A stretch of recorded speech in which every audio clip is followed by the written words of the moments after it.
Well, hello, good day, and welcome to another episode of the Mental Health Show. As always, I'm your host, David Burrows. We've been talking about a lot of, the subcategories that go along with those words, mental health. We've covered a lot of things between anxiety and depression and where to get help for these things. And we're here also to remind everybody that these services are free. That's one of the best parts of it all, which financial thoughts sometimes are a part of our mental health. So we relieve that right away knowing these services are available. And one of the topics that we haven't really gotten to yet, but we will today, is suicide. And more importantly, suicide prevention. And as always, we bring the experts here, Megan Walker and Erin Rose. Thanks for being here, ladies. Thanks. Yeah. Just to kind of review, Megan, I know you've been here before, but remind everybody who you're with and your role. Yeah, so my name's Megan Walker, and I'm the Mental Health Promotion Specialist at Canadian Mental Health Association. And I also work as a therapist at Access Open Minds, our youth hub in Chatham. Very good. And Erin, welcome for your first time here to the Mental Health Show. Give us your background, please. Thanks for having me. I am a committee member for the Sarnia-Lambton Suicide Prevention Committee. So I've been on their committee since their youth committee in about 2013. So I've been doing it for, 7 years now. And so I'm just one of the community members that is on the committee. So, yeah. Very good. Well, this topic is, I guess you could say, one of the difficult topics. We don't like to even hear the word suicide. Let alone have to talk about it. But this is the reality that we're dealing with, right? So, Erin, let me start with you, just kind of your role on the committee. And you're on this committee, but you don't actually represent your organization. Kind of explain why it's like that. Right. So on the committee, we do have a number of agencies, community agencies that are represented by their staff members. So I am personally not one of those people, though. Like I said, I started when I was in grade 12. There was a youth suicide prevention committee that went on for about a year. And so I was part of the youth suicide prevention committee at the time.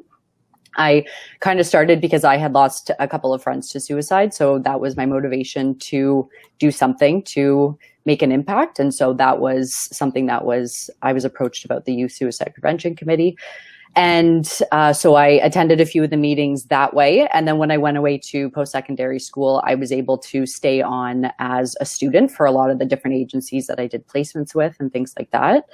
And so I've always just kind of attended however I'm able to. So if I was away at school and I wasn't able to actually attend the meetings, I was more doing things behind the scenes, helping with events and some of our communications things that we work on. Things like that. So yeah, that's my specific role. We have 3 community members on our committee right now that don't necessarily represent the workplaces that they're attached to. And so, yeah, I am one of those people. All right, Erin, great. So maybe you could take that a little step further and give us the details of just exactly, obviously to do with suicide prevention, but detail what the committee does for that.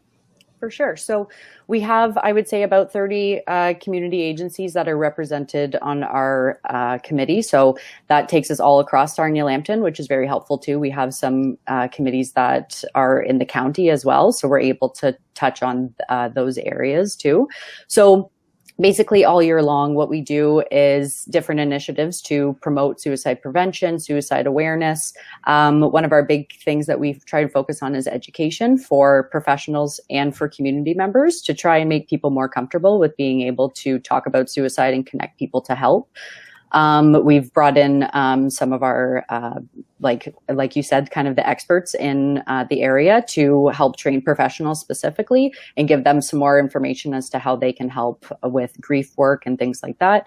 But then we also provide things like safe talk to community members to help just anybody in the community help to feel more comfortable having these conversations with people.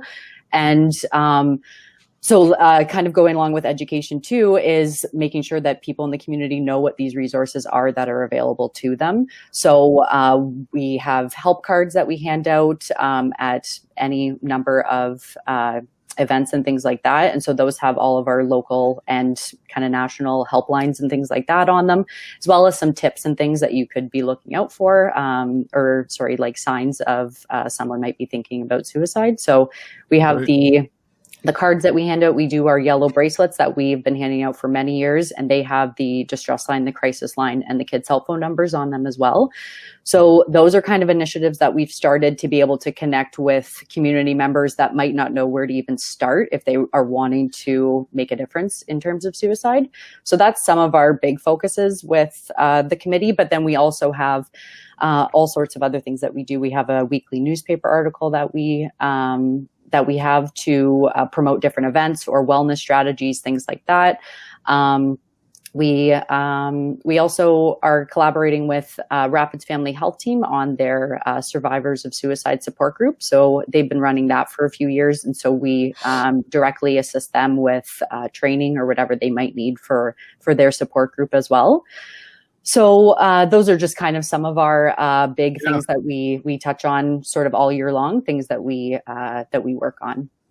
Very good. Well, there's a lot of resources there, which is a big part of this. So let's get the resources out to people. Megan, I haven't forgotten about you. Let's come back to you and include you in this conversation. I'm sure you're doing a lot of similar things as well, but maybe you could just sort of shed the light a little bit on the details of what your committee does as well. Yeah, so I think basically everything that was said already by Erin, we mirror pretty similarly for our Chatham committee. So in Chatham, it's called the Suicide Prevention and Education Committee of Chatham-Kent. So again, we have basically individuals across the community, whether you're representing an organization or community members like Erin. We meet on a monthly basis to do the similar piece of trying to prevent suicide through education. So likewise, we also host workshops, we do the Safe Talk trainings, hand out resources, and of course, right now, primarily through our social media accounts is how we're getting those resources out there. Yeah. The resources, again, I say, it's great that these resources are available, and that's why we're doing the mental health show, to get them out there to people. Let me ask you both this. Maybe, Megan, you can start first, but are people reaching out? Are they realizing that you're there, and are they feeling good about feeling good? I mean, do they know it's okay to reach out? Are we getting past that stigma? I think we've definitely come a long way. So I started in my role doing presentations in the community in 2015. So when I first started, I feel like stigma was more of a barrier for a lot of the individuals I was presenting to. I have seen a positive impact and progression. There's certainly much more we need to do to reduce stigma altogether. But more people are reaching out, definitely at Canadian Mental Health right now. We're seeing an increase in calls, especially in response to COVID-19. So people are getting it, but I think there's still gaps in who we're reaching in terms of education about the resources that are available. Still a ways to go, right? Erin, what are your thoughts there? To kind of play off of what Megan said there, like you said, COVID has kind of put a bit of a gap in some of our services in being able to actually meet people face to face and provide some of these services. Obviously, we're kind of on the upswing there again for a lot of them, but for a while there, it was really difficult for people to get connected with the help that they needed. So one kind of statistic, I guess, that I can kind of think of at the top of my head was that our Sarnia Distress Line, the calls that we've had during COVID have gone up almost 100%. So we've had people that are reaching out a lot more to those types of resources that are available and always have been really virtually or over the phone. And so that's something that we've noticed a huge increase in as well. So I guess good in one sense of the word, that it's being used and utilized by people, but there's an increase of concern out there. For sure. I wonder, as an individual, I mean, I always say you guys are the experts, you're involved in this and you deal with this regularly, but myself or any other individual, you talk about recognizing the symptoms of possible suicide. And I wonder, that's got to be hard to do, because I don't want to offend anybody either by thinking, I'm stuttering with it because it's hard to go, how would I handle that? Can you give some examples on how we might help somebody or try to recognize that? Yeah, for sure. I can start if you like. In terms of signs, or through our Safe Talk training, we call them invitations to look for. They can be really direct things, like individuals telling you that they're having thoughts of suicide. But a lot of the times it's really indirect or subtle cues that we need to pay attention to. So you might see changes in people's behavior. Maybe they're isolating or withdrawing or not interested in the activities they previously used to enjoy.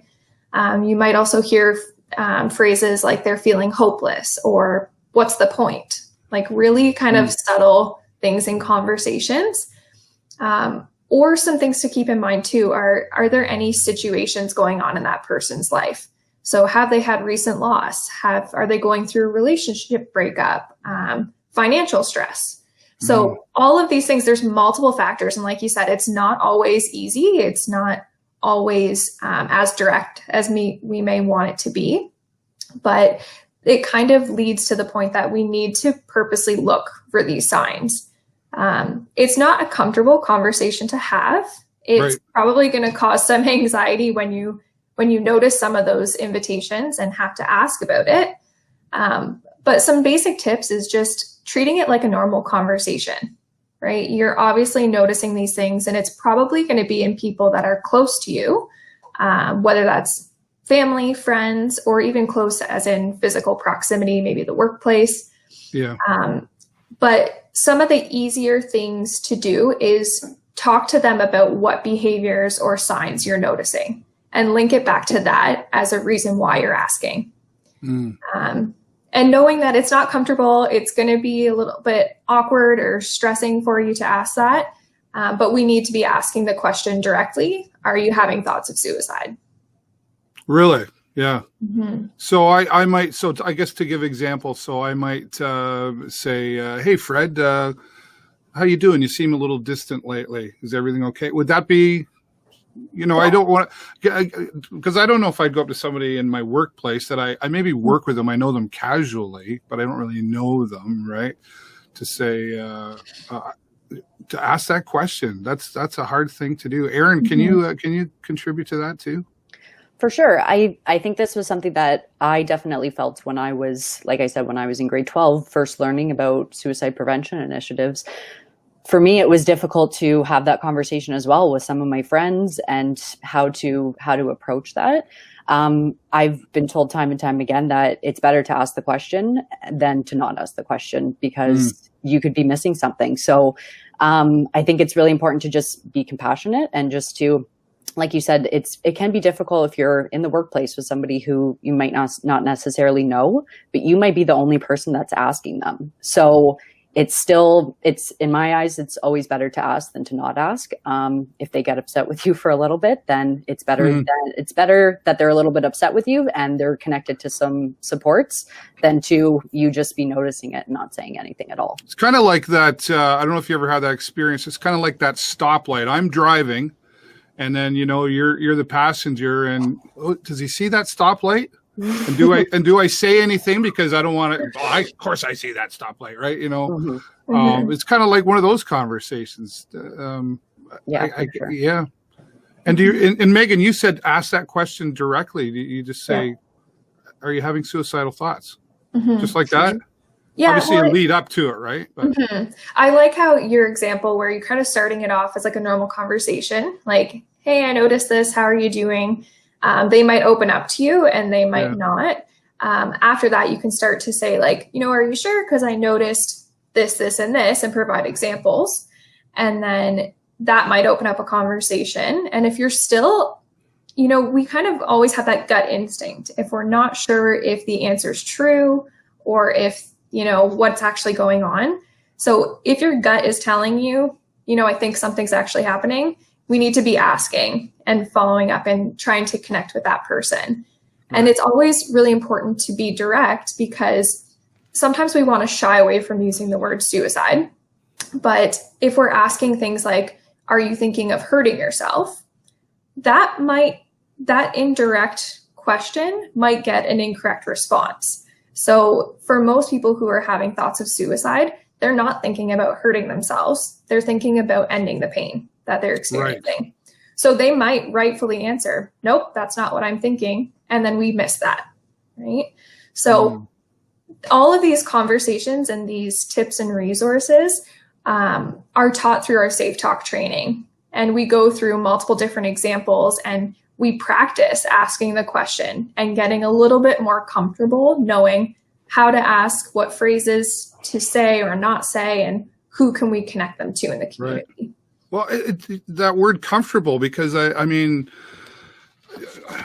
it's weird for me to talk about it here. I'm being honest, and I guess that's why we're having this conversation too, is to try to get people to be more comfortable. And when I say weird, I just mean like, I'm not used to that rolling off my tongue, that word suicide. I've said it before, but in a different type of context of the conversation. Now we're talking about in the workplace, but let's talk about, we're a parent and we need to talk to our children about suicide. Kind of like the back in my day, it was all about say no to drugs, and we talked about that. And then there was the sex talk. And now we're adding this talk into the parental conversation as well, aren't we? Yeah, definitely. Yeah. And would you say that's another sort of, that can be uncomfortable if I'm going to my son or my daughter and having that conversation. Does that look a little bit different coming from a parent view, Erin? I think so. I think the fact that you are kind of using the word comfortable, I can completely relate to that. It's not a comfortable conversation to have a lot of the time, but like I've said before, it's a conversation that needs to be had. Another thing I think relates to the fact that it's so uncomfortable is how much stigma is attached to mental health and suicide to begin with. I think we've come a long way in stigma attached to mental health and people being able to reach out for help for all of those types of needs that they're having. But suicide still has a lot of stigma attached to it. So that's something that even just having those conversations is so important to kind of break down that stigma and let people know that it's okay to have those conversations. Even if the answer is no, if the parent goes to the child and the child isn't thinking about suicide, but there is something else going on, it's important to have those questions and at least make the child know that it's okay, that if they are feeling suicidal, that you're comfortable having that conversation with them if it does come up. So if you're shying away from it, like Megan said, if you're kind of tiptoeing around the question, your child's not going to feel comfortable coming to you most likely. So it's important if you can have a conversation and you can kind of say it flat out to them, it'll make them feel more comfortable to be able to come to you. So we, the parent, need to educate ourselves too on all of this, right? And that's again another reason we're doing this here today. And I guess if it's the conversation, just mental health in general, like you kind of said, Erin, and you as well, Megan, we've come a long way, but we've still got a long way to go.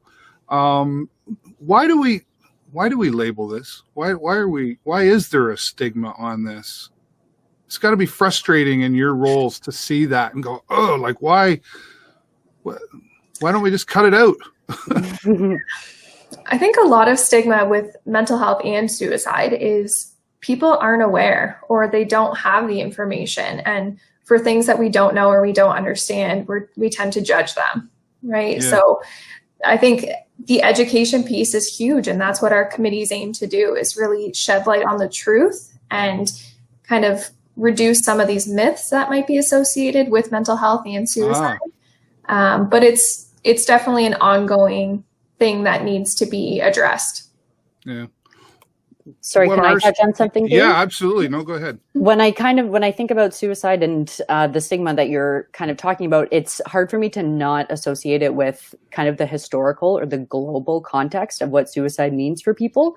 And historically and across the globe, suicide is considered a crime in some areas of the world, or it used to be considered kind of like a crime. So that's why we use the words committed suicide. It's associated with committing a crime. So that's why we've moved away from that language to say that the person has died by suicide, because it shouldn't be connected with that type of association. And I think that even those types of things are what makes it continue to have a stigma attached to it. One I remember growing up was it was a cowardly act.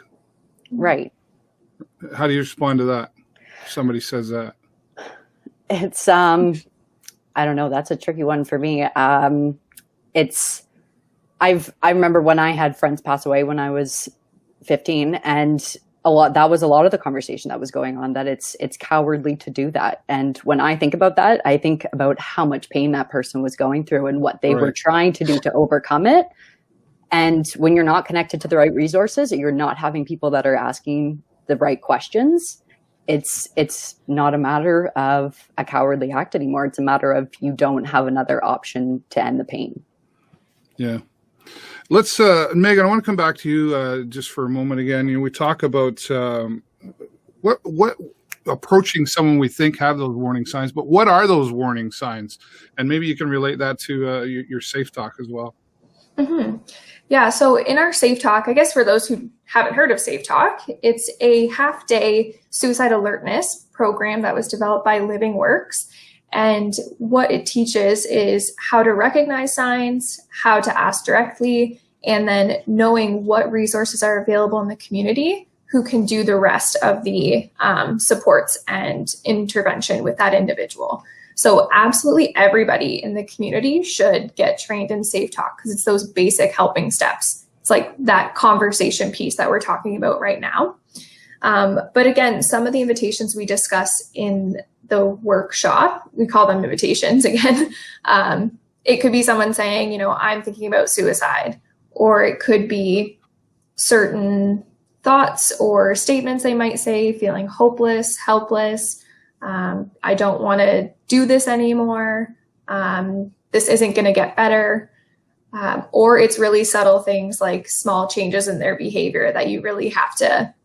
Sometimes it's easier if you know the person and how they typically behave or interact with you. And if you notice any changes in their behavior, because some things might also be risk-taking behaviors, or it could be things that you wouldn't necessarily associate. So for example, when we think about suicide, I think we tend to think of someone who's withdrawing or having a lot of, you know, those symptoms of really like low mood, but it can also be the opposite.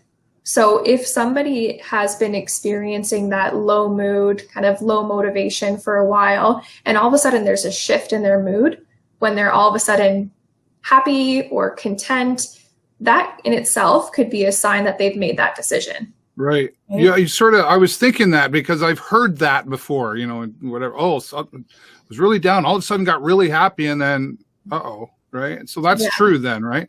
Mm-hmm. Wow. Interesting. I like the word that you use, myths, you know, in there. There's a lot of myths out there, and hopefully we can get rid of some of those myths here today. We want the conversation to go on all the time, but there is something coming up. World Suicide Prevention Day is coming up on September the 10th, right?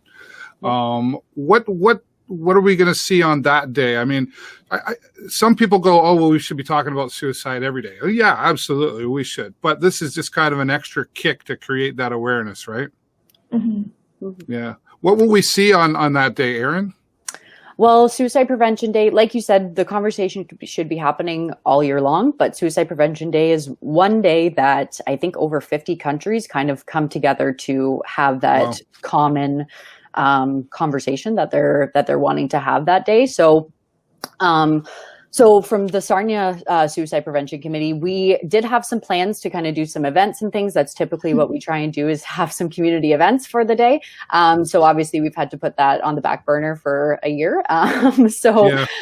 For this year, we're doing more virtual things. Like Megan said earlier, we're using our social media a lot more right now. So we have been doing this for the past few years already, where we encourage people to tie yellow ribbons around their trees or just anywhere kind of on your property, just to kind of make it just kind of a visual symbol of support for suicide prevention and things like that. So that's open to anybody that's wanting to do that. If you drive around town, you can already see some that are up. Point Edward is usually pretty covered in it. So that's one of our things that we've been encouraging people to do this year.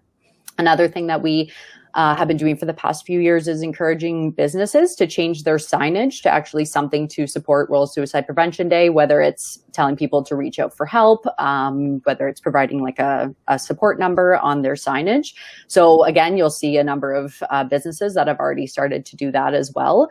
I can think of Pathways off the top of my head that I know that every year they change their signage to say something to support suicide prevention. So those are just two things that we're doing. This year, we've encouraged people to do things like rock painting, because that's something that you could even get children involved in to be able to start having those conversations, not so much maybe about suicide with a young child, but regarding mental wellness and what that even looks like. So that's kind of a great way to start the conversation, so that if you're not totally comfortable having a conversation about suicide, you can start it out that way, saying that we're just going to write a positive message on a rock and leave it at Canatera Beach for somebody to see, and whatever that needs to look like. So we're kind of just trying to paint the town with yellow and spread our messages of hope that way. This year we also, and I know Megan has a similar video to chat about as well, that the Sarnia Suicide Prevention Committee has created a video about World Suicide Prevention Day, and it has a few different community members in it who have been impacted by suicide or suicide loss. And so giving some messages of hope, and that will be coming out probably in the next week or so. I just saw it yesterday and it was quite impactful to watch. So that's something that we've released as well.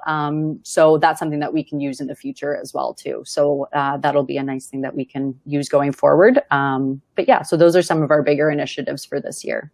I like that. I like that you mentioned that video, because as some community members, a lot of times I think maybe we look at certain people in our community, whether they be local celebrities or just community members who are active a lot, that we see a lot. We tend to look at them and go, wow, what a great life they have.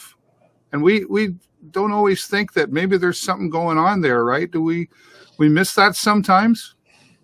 For sure. I think that's probably, I'm sure Megan could speak to this as well, that a lot of the people that are on the Suicide Prevention Committee representing their agency, they have some type of personal tie to suicide prevention. Typically, people aren't just kind of jumping in for the heck of it. They have some type of personal connection to it, whether it's their own mental health struggles or whether they've lost someone to suicide as well.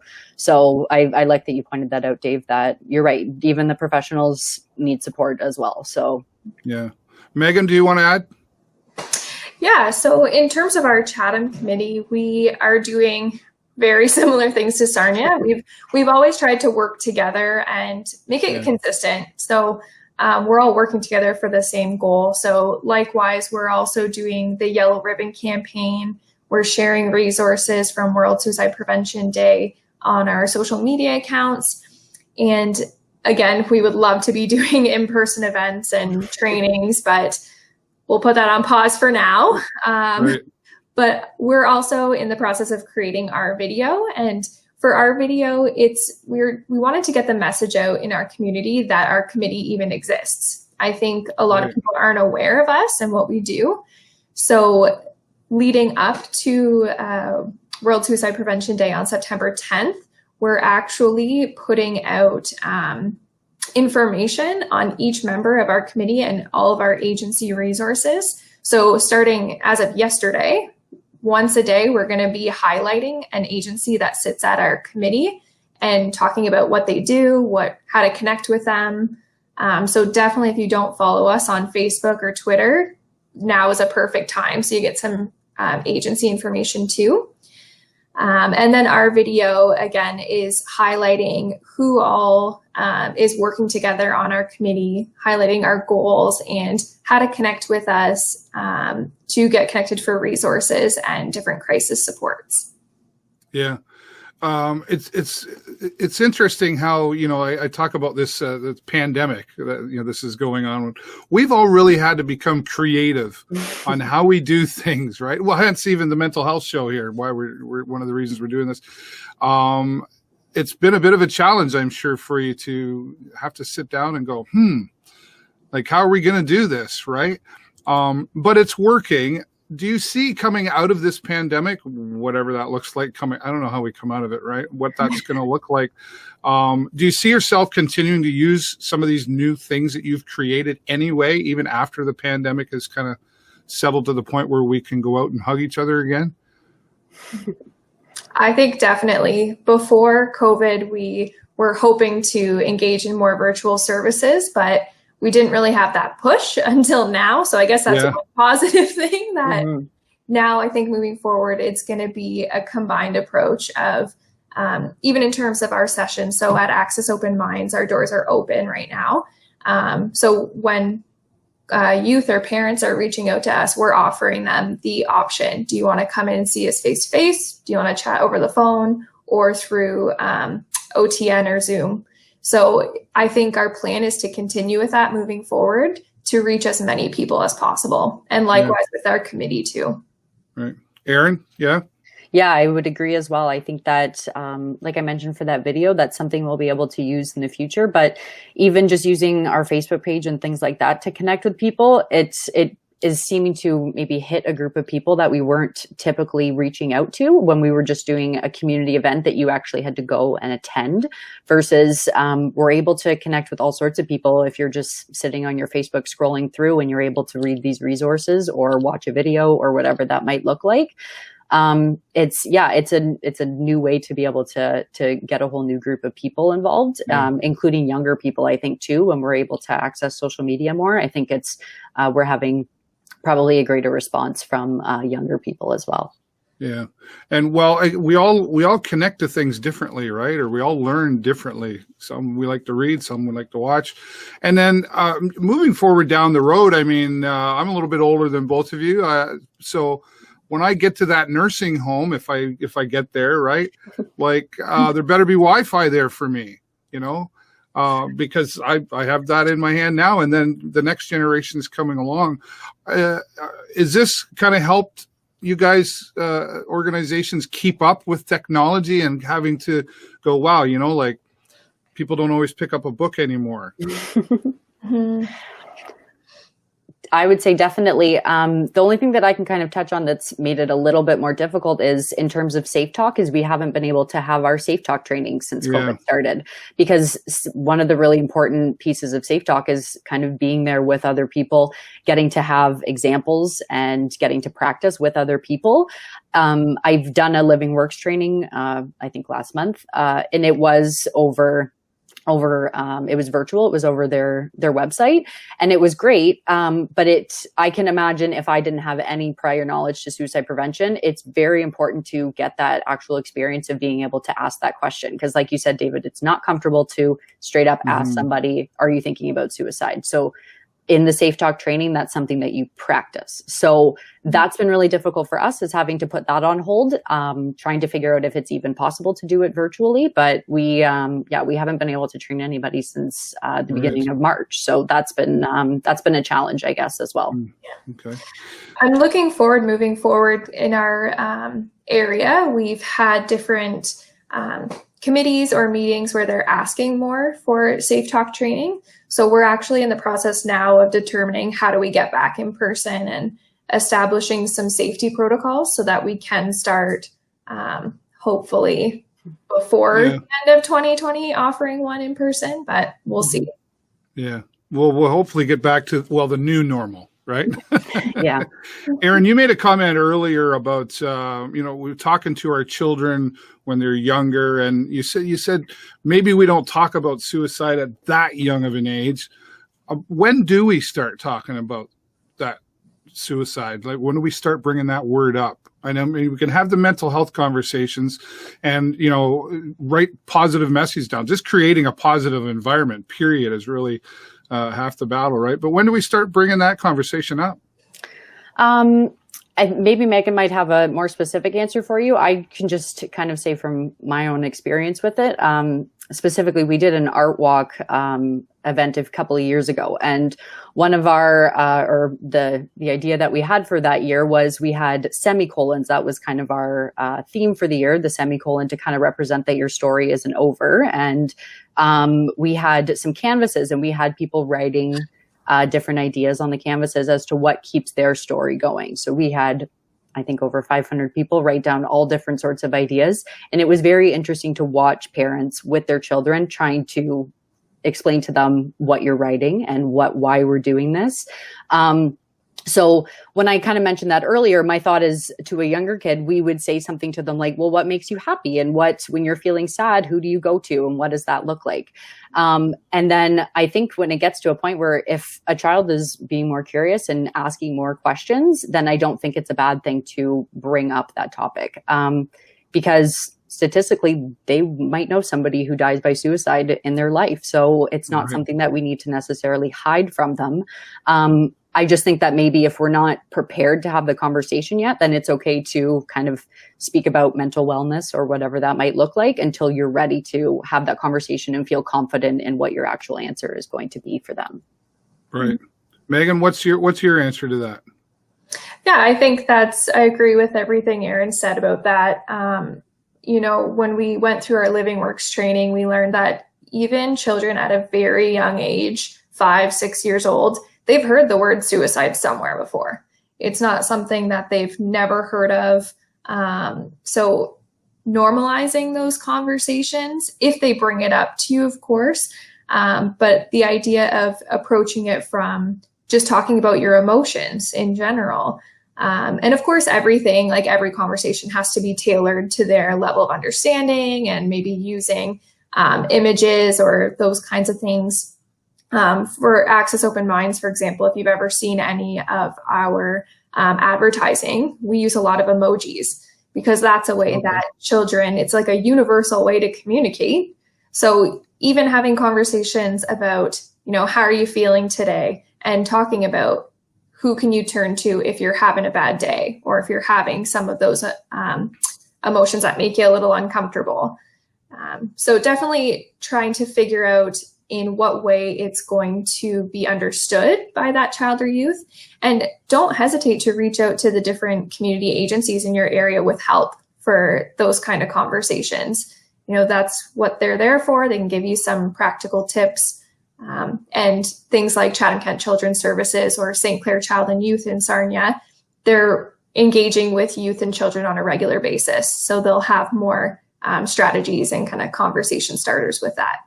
Right. To go along with that a little bit, Megan, it kind of has brought me back to your idea of the myths around suicide, that talking about suicide is not going to make somebody think about suicide in a way that they actually want to do that. That's a huge myth, that even bringing it up is going to make them do it. That's not accurate. So even when you're speaking with your child, that shouldn't be kind of a concern, that just because I say the word or I tell them what it is, that's not going to kind of impact somebody so much that they're going to want to take their own life. There's so many other things that go along with it. So I'm glad you mentioned that. That's I've heard that one too.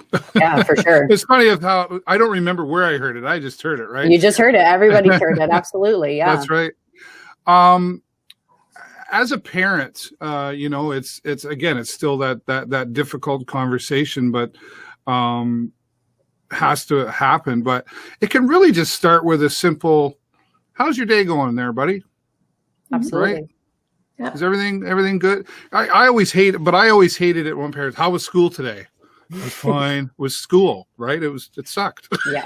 It was boring or whatever. But it's I guess it's a language that we need to learn on how to ask the questions. Is that fair to say, right? Yeah, definitely.